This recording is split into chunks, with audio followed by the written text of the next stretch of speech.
अगर आपको ये फील हो रहा है कि आपके पार्टनर का प्यार आपको लेकर धीरे धीरे कम हो रहा है, तो आज मैं आपको 4 ऐसी बातें बताने वाला हूँ जो अगर आप धीरे धीरे अपने रिलेशनशिप में फॉलो करते हो तो फिर से पार्टनर आपसे प्यार करने लगेगा।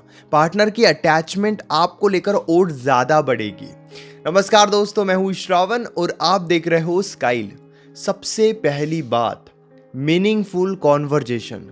यकीन करो, हम पार्टनर से बातें करते हैं क्योंकि हमारी इच्छा हो रही है, लेकिन अटैचमेंट में हम ये भूल जाते हैं कि पार्टनर से हमारी क्या बातें हो रही है। जब भी हम लगातार बेवजह केवल टाइम पास करने के लिए पार्टनर से बात करते हैं तो फिर धीरे धीरे पार्टनर की अटैचमेंट आपको लेकर कम होने लगती है। जैसे मान लीजिए कि आपने लगभग एक टाइम फिक्स करके रखा है कि रोज आपकी 1 घंटा बात होगी। अब आपके पास कुछ बात करने को हो या ना हो, लेकिन आप जैसे तैसे रोज 1 घंटा बात करते हो। अब इस वजह से क्या होता है ना, लगातार इस तरीके की बातें करना जिन बातों का कोई मतलब नहीं है, या फिर बात करते वक्त आप खुश नहीं हो रहे हो, या फिर आपका पार्टनर बात करते वक्त बोर हो रहा है, इससे क्या होगा ना, उनकी धीरे धीरे इच्छा कम होने लगेगी आपसे बातचीत करने के लिए। वो कहते हैं ना कि बातें कितने देर हो रही है, इससे ज़्यादा ज़रूरी है कि बातें कितने अच्छे से हो रही है। अगर आप 10 मिनट भी बहुत अच्छे से बातचीत करोगे तो पार्टनर का अटैचमेंट और ज़्यादा बढ़ेगा। लेकिन अगर आप 1 घंटा भी उन्हें बोर करोगे, बेवजह की फालतू की बातें करोगे, तो उन्हें आपको लेकर अच्छा फील नहीं होगा। इसीलिए कभी भी आपको बोर होने तक बातचीत नहीं करनी चाहिए। हमेशा एक बात आप याद रखना कि बातचीत तब तक करो जब तक आपको बात करते वक्त अच्छा फील हो रहा है। बातचीत तब तक मत करो जब तक आप दोनों ही बोर हो जा रहे हो। कई बार ऐसे होता है ना कि हम बहुत देर तक बात करते हैं, 1 घंटे से कॉल चल रही है, 2 घंटे हो गए और अब बात करते करते आप पूरे तरीके से बोर हो चुके हो। ऐसी सिचुएशन में आपको नहीं जाना चाहिए, क्योंकि अगर आपके रिलेशनशिप में लगातार ऐसी सिचुएशन बनेगी तो फिर पार्टनर का अटैचमेंट यकीनन आपको लेकर काफ़ी ज़्यादा कम हो जाएगा। इसीलिए बातें भले ही कम हो चलेगा, लेकिन बातें बहुत ज़्यादा अच्छे से ही होनी चाहिए। दूसरी बात कि आप उनके किस बिहेवियर को अटेंशन दे रहे हो, ये बात आपको बहुत अच्छे से समझनी चाहिए। चलिए मैं आपको ना एक एग्जांपल देता हूँ। अगर आप वाइफ हो, हस्बैंड हो, गर्लफ्रेंड हो या फिर बॉयफ्रेंड हो, आपको ये बात बहुत अच्छे से हमेशा याद रखनी चाहिए। ये एग्जाम्पल है हस्बैंड और वाइफ का। एक बार हस्बैंड अपना बहुत ज़्यादा गुस्सा अपने वाइफ के ऊपर निकालता है, जिस वजह से वाइफ काफ़ी ज़्यादा डर जाती है और वाइफ अच्छे से बातचीत करके अपने हस्बैंड का गुस्सा शांत करने लगती है। अब धीरे धीरे हस्बैंड का बिहेवियर क्या बन जाता है कि जब भी वो गुस्सा निकालेगा, वाइफ अच्छे से बातचीत करेगी, प्यार से समझाएगी। इसीलिए क्या होता है ना, बार बार हस्बैंड गुस्सा निकालने लगता है, बार बार अपना गुस्सा वाइफ के ऊपर निकालता है और हस्बैंड का ये स्वभाव बन जाता है कि चलो ठीक है, अगर मैं गुस्सा निकालता भी हूँ तो कोई फ़र्क नहीं पड़ता, इससे तो मेरी वाइफ और ज़्यादा मुझे अटेंशन देती है। अब यहाँ पे वाइफ की गलती नहीं है। वाइफ तो हर बार सिचुएशन को ठीक करने की कोशिश ही कर रही है, लेकिन गलत तरीके से। जैसे मान लीजिए अगर कोई आपसे गलत तरीके से बातचीत कर रहा है तो आप 1-2 बार उन्हें समझाओ। लेकिन अगर आपको लग रहा है कि अब तो ये उनका स्वभाव ही बन गया है, गुस्सा होना, नाराज़ होना या फिर अब्यूज़ करना, गलत तरीके से ट्रीट करना, अगर ये उनका बिहेवियर ही बन गया है, देन उन्हें उस बिहेवियर पर अटेंशन देना बंद कर दो। ये काफ़ी ज़्यादा ज़रूरी होता है। जब आप अटेंशन देना ही बंद कर दोगे, जैसे मान लीजिए एक बार उन्होंने गुस्सा निकाला, आपने उन्हें प्यार से समझाने की कोशिश की, फिर 1-2 बार उन्होंने गुस्सा निकाला, फिर भी आपने प्यार से समझाने की कोशिश की, लेकिन अगर वो गुस्सा ही निकाल रहे हैं, हर दूसरे दिन उनका फ्रस्ट्रेशन आपको देखने को मिल रहा है, तो आप फिर उन्हें स्पेस देना स्टार्ट कर दो। आप थोड़ा डिस्टेंस मेंटेन करना स्टार्ट कर दो। आप उन्हें ये महसूस कराओ कि आप भी नाराज़ होते हो और गलत बिहेवियर के साथ आप एडजस्ट नहीं कर सकते। जब आप पार्टनर को समझाने की भी कोशिश करते हो लेकिन वो नहीं समझे, तो आप अपने आप को स्ट्रांग बना लेते हो। अगर ये बिहेवियर आपका बन जाता है तो यकीन करो, पार्टनर कभी भी गलत तरीके से आपको ट्रीट नहीं करेगा। तीसरी बात भी बिल्कुल इसी पर है, पनिशमेंट देना सीखो। यकीन करो, अगर आपको लग रहा है कि पार्टनर के तरफ से कोई गलती हो रही है और आप उन्हें उस गलती का सबक नहीं सिखाओगे, तो पार्टनर बार बार ये गलती करेगा। अब सबक सिखाने का मतलब क्या होता है? जैसे मान लीजिए उन्होंने आपसे गलत तरीके से बातचीत कर ली, तो आप भी उनसे गलत तरीके से बातचीत कर लो। क्या सबक सिखाने का ये मतलब होता है? बिल्कुल भी नहीं। आप यकीन करो, पार्टनर के अंदर जो गुस्सा है, ईगो है, एटीट्यूड है, जो निगेटिविटी है। कई बार क्या होता है ना, रिलेशनशिप में पार्टनर को ये महसूस होने लगता है कि वो इस रिलेशनशिप में ज़्यादा पावरफुल है, सिचुएशन का कंट्रोल उनके पास ज़्यादा है। इसीलिए वो कई बार बिना सोचे समझे बहुत ज़्यादा रिएक्ट करते हैं, बहुत ज़्यादा गुस्सा दिखाते हैं, ईगो दिखाते हैं, एटीट्यूड दिखाते हैं और अपनी सेल्फ रिस्पेक्ट को बचाने की बहुत ज़्यादा कोशिश करते हैं। वो कभी भी झुकना पसंद नहीं करेंगे, सॉरी कहना पसंद नहीं करेंगे। अब ये उनका एक बिहेवियर बन जाता है।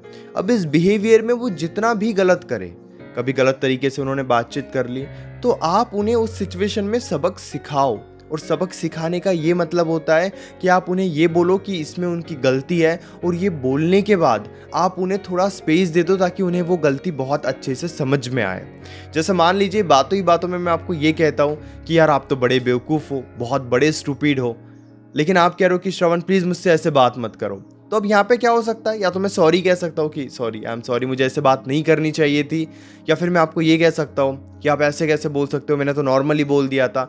यानी कि मेरी गलती होने के बावजूद भी मैं आपको ही ब्लेम कर रहा हूँ ताकि मेरी गलती के ऊपर से आपका ध्यान हट जाए। पार्टनर भी बिल्कुल यही करता है। जब उनकी तरफ से कोई गलती होती है तो वो अलग अलग तरीके से आपको ब्लेम करना स्टार्ट कर देते हैं, और ब्लेम भी इसीलिए करते हैं ताकि उनके गलती के ऊपर से आपका ध्यान हट जाए। लेकिन आपको इस सिचुएशन में नहीं फंसना है जहाँ पर उनके तरफ से कोई गलती हो रही है, जहाँ पे वो कुछ गलत कर रहे हैं। वहाँ पे उन्हें उनकी गलती के बारे में आपको ज़रूर बताना है, और बताने के बाद थोड़ा स्पेस मेंटेन करना है ताकि उन्हें ब्लेम करने का मौका ही ना मिले। अगर आप ये सीख लेते हो कि पार्टनर को उनकी गलती कैसे समझानी है, तो यकीन करो आपके रिलेशनशिप में पार्टनर का अटैचमेंट कभी कम नहीं होगा। लेकिन अगर पार्टनर को पता है अभी आप बोल तो रहे हो, लेकिन थोड़ी देर के बाद आप ही उन्हें कॉल मैसेज करोगे, थोड़ी देर के बाद आप ही उनके पास आ जाओगे, इससे क्या होता है ना, पार्टनर का ईगो, एटीट्यूड कभी ख़त्म नहीं होता है। मान लीजिए अगर उनकी गलती की वजह से रिलेशनशिप में 2-3 दिन बाद बंद भी रहती है, लेकिन वो सॉरी नहीं कह रहे हैं, तो आप बिल्कुल टेंशन मत लीजिए, खुलकर उन्हें स्पेस दीजिए। उनके गलती पर उन्हें आपको सबक सिखाना ही होगा, और सबक सिखाने का बस केवल इतना सा मतलब है कि उनकी गलती उनके सामने रखो और उस बारे में उन्हें सोचने का थोड़ा मौका दो। थोड़ा आप अपने साइड से पीछे हट जाओ ताकि वो बार बार ऐसी गलती ना करे। चौथी बात, कई बार अपने इमोशंस पार्टनर को स्ट्रॉन्ग बनकर दिखाओ। देखिए, रिलेशनशिप में अपनी दिल की बातें पार्टनर को बताना बहुत ज़्यादा ज़रूरी है, तभी पार्टनर आपको बहुत अच्छे से अंडरस्टैंड करेगा। आप कैसे सोचते हो, आपको क्या अच्छा लगता है, क्या बुरा लगता है, ये भी सारी बातें पार्टनर को पता होनी ही चाहिए। लेकिन कई बार इन्हीं बातों का पार्टनर बहुत गलत तरीके से फ़ायदा उठाता है। पार्टनर को ये पता चल जाता है कि आप किस तरीके से सोचते हो, इसीलिए वो आपको पूरे तरीके से कंट्रोल करने की कोशिश करते हैं। लेकिन अगर आप अपने इमोशंस पार्टनर को स्ट्रॉन्ग बनकर दिखाते हो, तो यकीन कीजिए कि वो कभी भी आपको कंट्रोल नहीं कर पाएंगे। चलिए एक एग्जांपल देकर मैं आपको समझाता हूँ। मान लीजिए कि पार्टनर से बातचीत करने की आपकी बहुत ज़्यादा इच्छा हो रही है, इसीलिए आपने पार्टनर को कॉल किया, और आप पार्टनर को ये बोल भी सकते हो कि मेरी इच्छा हो रही है आपसे बातचीत करने की।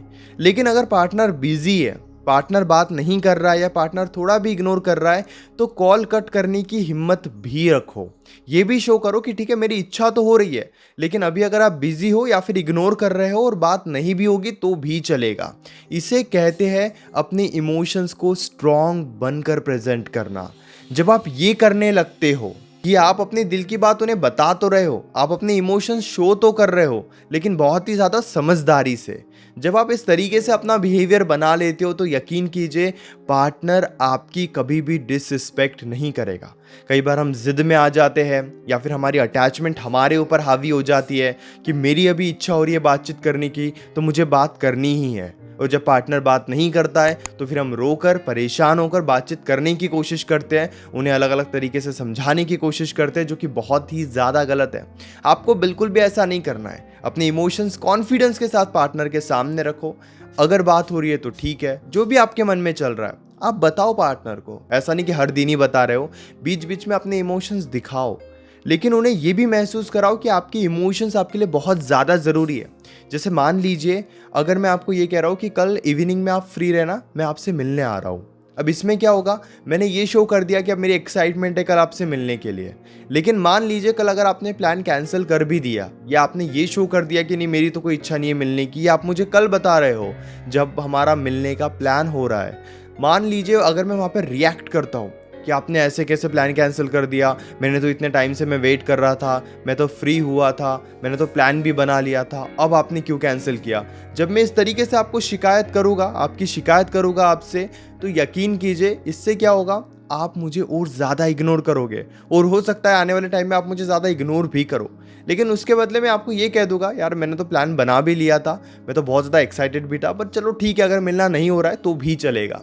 यानी कि मैंने ये भी शो किया कि मैं बहुत ज़्यादा एक्साइटेड था और मैंने ये भी शो किया कि अगर मिलना नहीं हो रहा है तो भी कोई फ़र्क नहीं पड़ेगा। जबकि हो सकता है कि अंदर से मुझे बहुत ज़्यादा फ़र्क पड़ रहा हो, मेरी बहुत ज़्यादा इच्छा हो आपसे मिलने की। जब इसी तरीके का बिहेवियर आप रिलेशनशिप में बनाते हो, यकीन कीजिए आपको पार्टनर की तरफ से हमेशा काफ़ी ज़्यादा अटेंशन मिलता है। वेल, अगर आपके रिलेशनशिप में कोई प्रॉब्लम है, डायरेक्टली आप कॉल पे मुझसे डिस्कस करना चाहते हो, तो पेड कंसल्टेशन के लिए आप मुझे मैसेज कर सकते हो व्हाट्सएप पर 9834250097। इस नंबर पर आप मैसेज कीजिए। हमारे बीच में कॉल पर जो भी बातें होगी वो कंप्लीटली सेफ और प्राइवेट रहेगी, इसलिए प्राइवेसी की कोई टेंशन मत लीजिए। और हाँ, चैनल को भी ज़रूर सब्सक्राइब कर लीजिए।